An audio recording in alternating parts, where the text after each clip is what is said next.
Welcome to ஜோலா kitchen. இன்றைக்கி காடை பிரியாணி செய்வோம் வாங்க. வாசனை பொருட்கள் எடுத்து வச்சுருக்கேன். தனி மிளகாத்தூள், மல்லித்தூள், ஜீரகத்தூள், மஞ்சத்தூள், இது பாதாம், முந்திரி, பிரியாணி மசாலா, தக்காளி, வெங்காயம், ஒரு ஆஃப் லெமன், தயிர், ஒரு பச்சை மிளகா, இஞ்சி பூண்டு பேஸ்ட்டு, புதினா, மல்லி எல்லாமே ரெடி பண்ணி வச்சுருக்கேன். ஒரு 2 டம்ளர் ரைஸு நான் ஊற வச்சுருக்கேன். காடையை க்ளீன் பண்ணி வச்சுருக்கேன். இப்போ சமைக்க ஆரம்பிக்கலாம். இப்போ எண்ணெயை ஊற்றி சட்டியை வச்சு எண்ணெயை ஊற்றியாச்சு. பொருள்கள்லாம் நல்லாவே பொரிஞ்சிருச்சு. அடுத்தது வெங்காயத்தை போட்டுக்கலாம். வெங்காயம் செத்த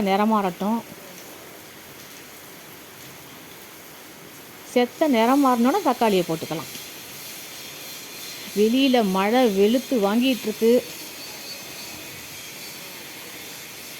இந்த நிறம் மாறிடுச்சு பாருங்கள். இப்போ தக்காளியை சேர்த்துக்கலாம். எப்படி இருந்தாலும் இந்த கறி வேகிறதுக்குள்ளே எல்லாமே குழஞ்சி போய் எல்லாமே இந்த ஜூஸ் எல்லாமே கறியில் ஏறி டேஸ்ட்டு சூப்பராக இருக்கும். இது சீக்கிரமாகவும் முடிஞ்சிடும் இந்த சமையல். ஒரு காலத்தில் பிரியாணினா அது பெரிய விஷயமா இருந்துச்சு. மசாலா பொருள்கள்லாம் சேர்த்துக்கலாம். இப்போ எல்லா பெண்களுமே வீட்டில் செய்கிறாங்க. அது ஒரு நல்ல விஷயந்தான். ஏன்னா நமக்கு எப்போ நம்ம ஆசைப்பட்டாலும் உடனே செஞ்சு சாப்பிட்லாம். நம்ம கடையில் வாங்குகிற மாதிரி இருந்தால் அது ஹைஜீனிக்காக இருக்காது. அது நல்லது இல்லை. இது பிரியாணி மசாலா. அடுத்தது பிரியாணி மசாலா சேர்த்துக்கலாம். சேர்த்து நல்லா வதக்கிக்கலாம். 1 by 1 எல்லாத்தையுமே சேர்த்துடலாம். ஆனால் கறி வேகிறதுக்குள்ளே எல்லாம் வெந்துடும், குழஞ்சும் போயிடும். அடுத்தது இஞ்சி பூண்டு பேஸ்ட்டு. நான் 2 டம்ளர் ரைஸ் தான் எடுத்திருக்கேன். அதுக்கு தகுந்த மாதிரி தான் நான் காடையும் எடுத்து வச்சுருக்கேன். அதுக்கு தகுந்த மாதிரி தான் எல்லா பொருட்களையும் நான் ரெடி பண்ணி வச்சுருக்கேன். அளவுகளை சரியாக போடணும். அடுத்தது புதினா மல்லியை சேர்த்துக்கலாம். புதினா மல்லியை சேர்த்துக்கலாம்.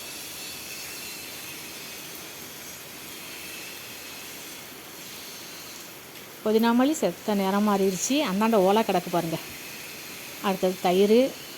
அந்தாண்ட அடுப்பில் ஓலை போட்டிருக்கேன். நல்லா கொதித்து அமர்ந்துருச்சு. அரிசி போடும்போது கொஞ்சம் பற்ற வச்சுப்போம்.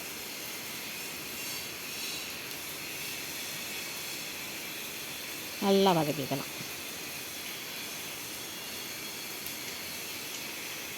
அடுத்து பாதாம், முந்திரி அரைச்சி வச்சுருக்கோமில்ல, நல்லா ஊற வச்சு அரைச்சி வச்சுருக்கோமில்ல, அதை சேர்த்துருக்கோம்.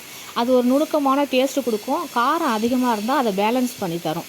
அந்த டேஸ்ட்டு சுவை சூப்பராக இருக்கும். பாதாம், முந்திரி சேர்க்கும்போது இந்த பிரியாணியோட குவாலிட்டி சூப்பராக இருக்கும். அடுத்தது ஒரு ஆஃப் லெமனை பிழிஞ்சு விட்டுக்கலாம். லெமனில் உள்ள விதையெல்லாம் அதை விழுந்துருச்சு, நான் எடுத்துடுறேன். இப்போ எல்லாமே சேர்த்து இந்த கிரேவி ரெடி ஆகிட்டு இதில் காடையை போட்டுப்போம். இதில் காடையை சேர்த்து காடை வேகிறதுக்குள்ளே நம்ம உலையில் அரிசியை போட்டு அந்த வேலையை கவனிக்கலாம். ஒரு பெரட்டி விட்டுக்கிட்டு மூடி போட்டுட்டோம்னா ஒரு 10 நிமிஷத்தில் காடை வெந்துடும். காடைக்கு ரொம்ப டைம்லாம் ஆகாது. ஒரு 10 நிமிஷம் தான் நல்லா குக் ஆகிடும் அது. இப்போ மூடி போட்டுடலாம். இப்போ இங்கே ரைஸு ஒலை போட்டிருக்கேன் பாருங்கள். அதில் அந்த 2 டம்ளர் ரைஸையும் நம்ம போட்டுக்கலாம். உலையிலேயே நான் தேவையான அளவு உப்பு சேர்த்துட்டேன். லைட்டாக கரிக்கிற மாதிரி உப்பு சேர்த்துட்டேன். இப்போ 3/4 பாகம் வெந்துருச்சு. இதை வடிகட்டி நம்ம கிரேவியோடு சேர்த்துப்போம். நல்லா கொதிச்சிட்டு பாருங்கள்.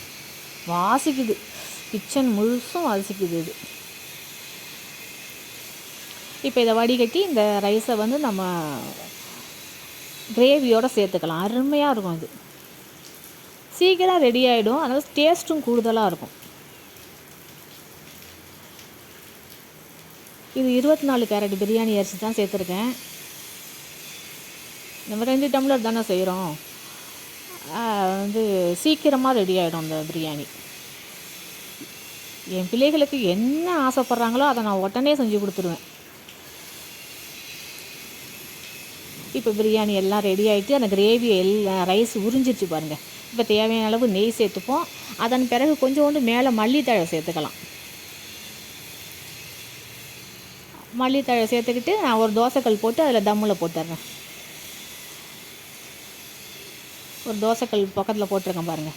போட்டு ஒரு 20 நிமிஷம் அது தம்மில் இருக்கட்டும். மேலே ஒரு வெயிட் வச்சுருவோம். எங்கள் வீட்டில் இருந்த வெயிட்டு இது தான்.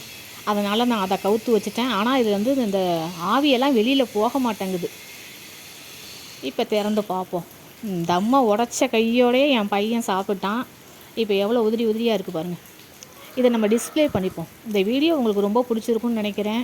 இந்த வீடியோ பிடிச்சிருந்தால் லைக் பண்ணுங்கள், ஷேர் பண்ணுங்கள், சப்ஸ்கிரைப் பண்ணுங்கள். பெண்கள் வீட்டில் இது மாதிரி செஞ்சு பாருங்கள், பிள்ளைகளுக்கு செஞ்சு கொடுங்க. இது வந்து லெக் பீஸு, காடையோட லெக் பீஸ்லாம் ஃப்ரை பண்ணியாச்சு. இப்போ சாப்பாடை பாருங்கள், உதிரி உதிரியாக இருக்குது. நான் இதுக்கு சைடிஷாக தயிர் வச்சுருக்கேன். உதிரி உதிரியாக இருக்குது பாருங்கள், ஒன்றோட ஒன்று ஒட்டாது. வீட்டில் செஞ்சு பாருங்கள், பிள்ளைகளுக்கு செஞ்சு கொடுங்க. நன்றி.